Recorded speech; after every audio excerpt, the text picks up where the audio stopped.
effectivement, ça a pris quelques semaines de retard, toute petite semaine d'ailleurs, pour des raisons qui ne sont pas liées à Radio France, d'ailleurs je pense pour des raisons, on va dire, interministérielles. Il n'y a rien, de mon point de vue, il n'y a rien qui coince, parce que les négociations, enfin les travaux se sont déroulés, moi c'est la première fois, hein, je ne suis pas un haut fonctionnaire, donc c'est la première fois que je participais à ce genre d'affaires, qui est une affaire très importante pour nous, bien sûr, enfin, qui est vitale pour nous. Et je dirais que j'ai été épaté par la qualité des interlocuteurs, c'est pas toujours facile, parce que tout est négocié, tout est discuté, chacun est dans son rôle. Les différents représentants des administrations et des ministères sont des gens compétents, qui connaissent bien leur dossier. Donc il y a des allers-retours sans arrêt, c'est pas simple, d'autant plus qu'on a nous, des éléments qui sont constitutifs de ce COM, qui sont des éléments qu'on maîtrise autant qu'on peut, mais qui sont en cours de négociation, comme par exemple la convention collective, qui est en pleine négociation. Donc évidemment que ça a un impact sur le COM, donc il y a des allers-retours sans arrêt.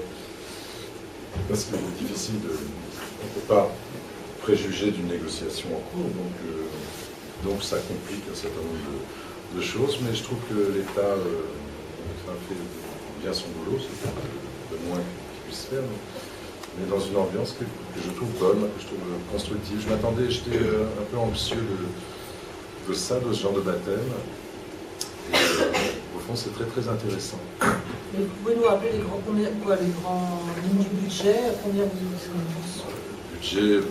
vous attendez idéalement parce qu'on avait un peu calé cette date pour justement oui, non, penser je suis pas. Non, vous n'êtes pas responsable. Je ne suis que président de France.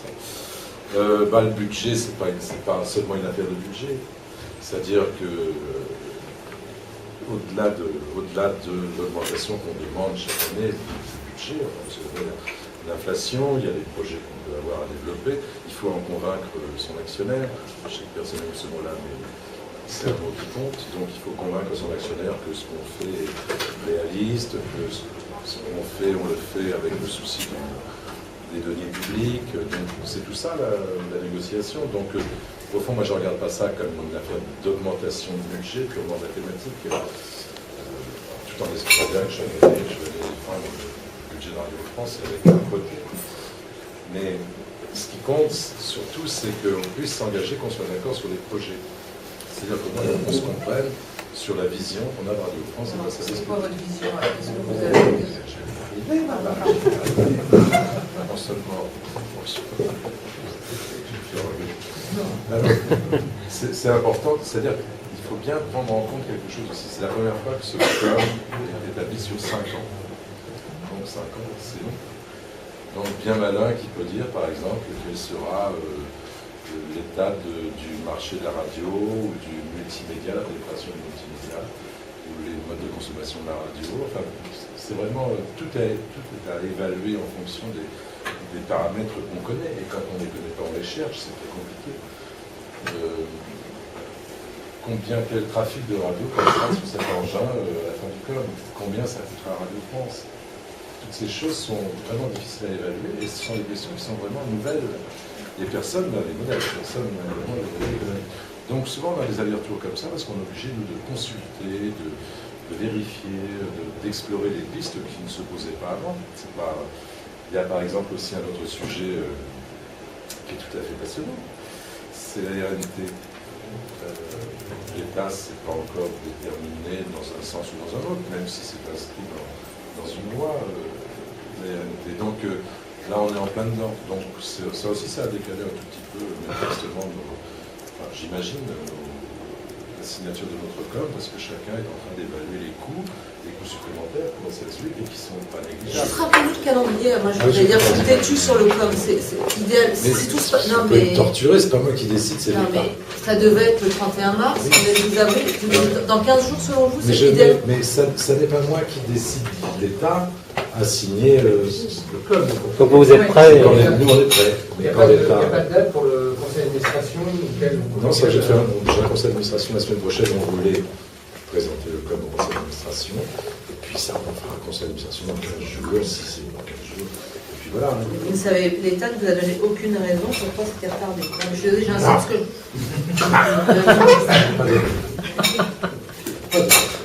Pas de raison. Bon, on a plusieurs interlocuteurs. Alors, Valois, c'est qui? On a plusieurs interlocuteurs. On a Bercy, on a Valois, on a Matignon.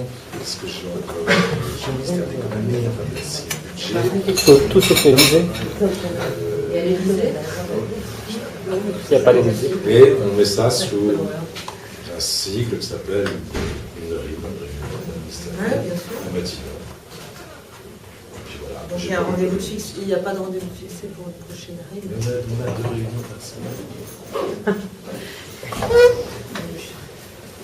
La redevance, c'est combien du budget? La redevance, c'est 92%. Et le reste, c'est quoi? C'est les produits dérivés, c'est l'État, c'est quoi? Les produits dérivés, c'est 8%. L'État, la redevance, c'est nous.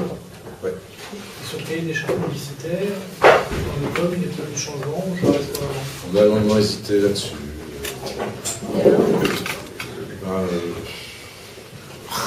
Non mais vous me faites mal, j'ai pas encore négocié. Bah, non, mais sauf que vous êtes prêts, donc vous pouvez... Mais non, mais je sais pas, il faut, mais je vais en parler à ce cher actionnaire avant de vous en parler. Pourquoi vous dites pas de tutelle? Pour vous faire plaisir. Pourquoi vous dites pas de Parce que tutelle? je suis pas un petit vieux qui a besoin d'une signature sur un carnet de chèques C'est pour pas un payer mon loyer. C'est une tutelle au sens... Le problème est un peu particulier pour nous, puisque on s'est fixé en gros à 8% la publicité sur notre budget. Donc notre idée n'est pas d'aller essayer encore une fois de coloniser le marché publicitaire au moment où tout le monde a du mal, quoi. Donc voilà, mais c'est vrai qu'on est plus dynamique sur... la régie publicitaire est plus dynamique, et notamment on pense au réseau France Bleu, parce que c'est un réseau qui devrait avoir d'excellents résultats. Et donc, il y a une vérité de ce réseau, quoi. Donc là, on pense qu'il y a des efforts à faire. Mais est-ce que vous pensez, globalement, est-ce que vous avez fait une demande, notamment dans le cadre du COM, pour diversifier les annonceurs publicitaires, ou c'était une idée qui revenait ces On en derniers parlait tout à l'heure. Encore une fois, c'est un des chapitres sur lesquels on est encore un peu c'est même pas en négociation, mais en analyse de la chose, parce que nous, on souffre d'un certain nombre de choses. Enfin, les éditeurs souffrent, par exemple, c'est beaucoup les produits financiers, les mutuelles, des choses comme ça. Et c'est vrai que c'est un poil redondant quand même, de temps en temps. Et j'adore les avancées. Donc, c'est aussi à ce titre-là qu'on se disait, peut-être qu'il faudrait diversifier, peut-être que... Mais c'est franchement assez compliqué vu l'état de la presse, quoi. L'état du marché de la pub et vu l'état de l'industrie de la presse. Est-ce que c'est à Radio France d'aller contribuer à couler Vous ne risqueriez pas de perdre des auditeurs si vous mettez trop de pubs? Il ne s'agit pas de mettre plus de pub. Hein. On pourrait, hein. Vous savez qu'il y a des charges motorisées à la truc et la pub. Sur l'audience, moi je trouve qu'il y en a de plus en plus le matin. Non, c'est pas vrai. Je trouve. Oui, Je c'est parce que vous n'avez pas cette publicité-là, et vous n'êtes pas la seule, mais il y a 12 minutes, entre 10 et 12 minutes de publicité, les grands jours sur France Inter. Par jour. Et développer des recettes annexes. Des recettes annexes. Nous, on est... On voyait par exemple beaucoup plus des ventes de disques qu'on ne voit plus tellement maintenant. Le disque, Pas c'est fort. ça, je sais pas. Ou je sais pas, de livres. Non, là, on est en train de regarder tout ça, notamment les coalitions, Radio France et tout. On aimerait bien, si possible, épargner les contribuables. Enfin, c'est l'argent du contribuable, c'est sacré dans notre maison, c'est pas une blague.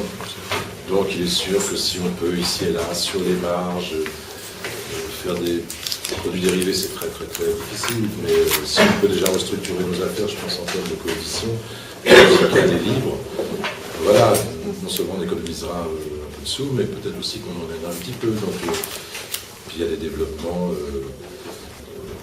multimédia. Enfin, on a pensé qu'il y aurait des développements possibles, mais ils seront marginaux. Il ne faut pas rêver. C'est une société, encore une fois, qui consomme 60% de son budget avec un masse salariale. Donc les marges de manœuvre sont ce qu'elles sont.